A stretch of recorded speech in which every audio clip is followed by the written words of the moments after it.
Doctor Babasaheb Ambedkar यांच्या जयंतीनिमित्ताने पुणे शहरातील अनेक रस्ते हे वाहतुकीसाठी बंद राहणार आहेत। अनेक ठिकाणी वेगवेगळ्या कार्यक्रमांचं आयोजन करण्यात आलेलं आहे। मोठ्या प्रमाणात गर्दी देखील होते, त्यामुळे पोलिसांकडून काही पर्याय रस्ते देखील या ठिकाणी लोकांना सुचवण्यात आलेले आहेत। नेमकी पोलिसांची व्यवस्था कशी असणार आहे, बंदोबस्त कसा असणार आहे आणि कुठले रस्ते बंद असणार आहेत हे सांगण्यासाठी माझ्यासोबत ट्रॅफिकचे डीसीपी अमोल झेंडे सर आहेत। सर, कशा पद्धतीने बंदोबस्त असणार आहे आणि कुठले कुठले रस्ते हे बंद असणार आहेत?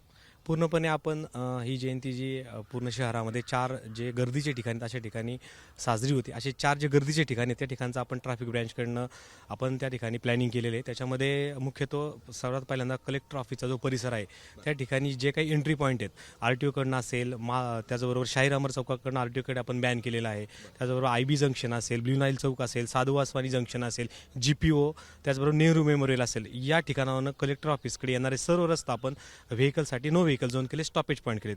त्या पूर्ण स्टॉपेज पॉईंटकडनं आपण त्यांना पर्यायी मार्ग मंगलदास मार्गे, आपण त्याचबरोबर इकडनं बॅनर्जी चौका मार्गे, नरपतगिरी, त्याच मार्गे पलीकडल्या बाजूने कुंभार रेसकडे आपण सगळं डायव्हर्जन दिलेलं आहे। पार्किंगची व्यवस्था ज्या ठिकाणी स्टॉपेज पॉईंट त्याच्या पलीकडे आपण 200-300 मीटरवरती आपण पार्किंगची व्यवस्था केलेली आहे। त्याचबरोबर विश्रांतवाडी या ठिकाणी आपण जे काही 5 एंट्री पॉईंट आहेत, 509 कडच्या पुढे आपण एंट्री बॅन केलेली आहे। पोरवालकडनं आपण पुढे विश्रांतवाडी चौकाकडे एंट्री बॅन केलेली आहे। त्याचबरोबर जो टँक रोड आहे आणि भोपखेल फाट्याकडनं तिकडनं आपण एंट्री बॅन केलेली आहे। चंद्रमा चौकाकडनं आपण मेंटल कॉर्नरच्या पुढे आपण आणि होळकर ब्रिजच्या पुढे आपण पूर्णतः नो व्हेकल झोन केलं आहे। त्याच्या अलीकडे आपण पूर्ण पार्किंगची व्यवस्था केलेली आहे। दांडेकर जंक्शन या ठिकाणी आपण आज संध्याकाळी 7 वाजल्यापासून आपण डायव्हर्जन ॲक्टिवेट करत आहे। सावरकर पुतळ्यापासून पुरम चौकापासून पुढे, त्याचबरोबर मांगीर बाबा किंवा नाथपै चौक आहे त्याच्यावर पुढे दांडेकरकडे आपण वाहनांना एंट्री बॅन केलेली आहे। आपण फ्लोप्रमाणे त्यांना डायव्हर्जन आपण पुरम चौक असेल, त्याचबरोबर टिळक चौक असेल, अलका चौक असेल, या मार्गे आपण डायव्हर्जन दिलेलं आहे आपण। सर, म्हणजे बरेच ठिकाणी नो व्हेकल असणार आहे। शहराच्या मध्यवर्ती कुठेही बरेचदा लोकांना अडथळा येऊ शकतो। नाही, याच्यामध्ये आपण पर्यायी व्यवस्था रूटची केलेली सगळ्या ठिकाणी। आपण प्रत्येक ठिकाणी आपण दरवर्षीप्रमाणे जे डायव्हर्जन पॉईंट दिले ते आपण डायव्हर्जन दिलेत। त्या बाबतीत आपण जे काही नोटिफिकेशन असेल ते नोटिफिकेशन देखील आपण कालच फ्लॅश केलेले आहे।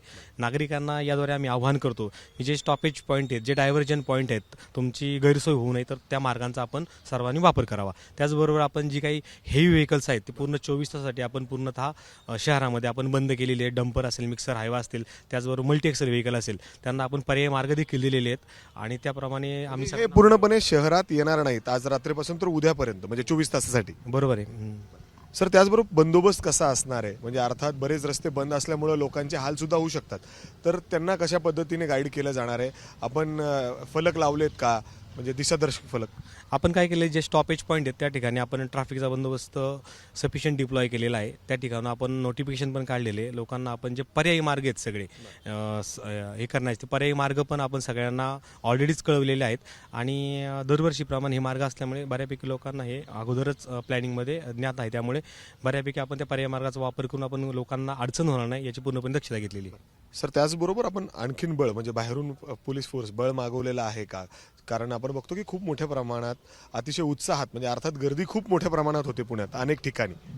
नाही, याच्यामध्ये ट्रॅफिक ब्रँचचे जवळपास 50 अधिकारी आणि 850 कर्मचारी आपण या ठिकाणी डिप्लॉय केलेले आहेत आणि विशेष शाखेकडून जवळपास जो काही लॉ अँड ऑर्डरचा बंदोबस्त तो पूर्णपणे डिप्लॉय केलेला आहे। अर्थात जर आपण बघितलं तर जय्यत तयारी या ठिकाणी पुणे पोलिसांकडून देखील पाहायला मिळते। लोकांची गैरसोय होणार नाही याची देखील काळजी या ठिकाणी घेण्यात आलेली आहे। आणि त्याचबरोबर डॉक्टर बाबासाहेब आंबेडकर यांची जयंती जेव्हा साजरी होते त्या जिथं गर्दीचे पॉईंट्स आहेत तिथं अर्थातच नो व्हेकल झोन केलेलं आहे। आणि त्याचबरोबर जे हेवी व्हेकल्स आहेत, ट्रक असतील, मिक्सर्स असतील कॉन्क्रीटचे, हे पूर्णपणे शहरामध्ये 24 तासासाठी बंद केलेले आहेत। त्यांना दुसरे रूट देखील देण्यात आलेले आहेत। अशा पद्धतीने पुणे शहरामध्ये पोलिसांकडून कडेकोट बंदोबस्त देखील पाहायला मिळतो आणि दुसरीकडे वाहतुकीमध्ये लोकांची गैरसोय होणार नाही यासाठी देखील वाहतूक शाखेकडून काळजी घेण्यात आली आहे। कॅमेरामॅन अमोल गवाळेसह मी मिकी घई, ABP माझा, पुणे। ABP माझा, उघडा डोळे बघा नीट।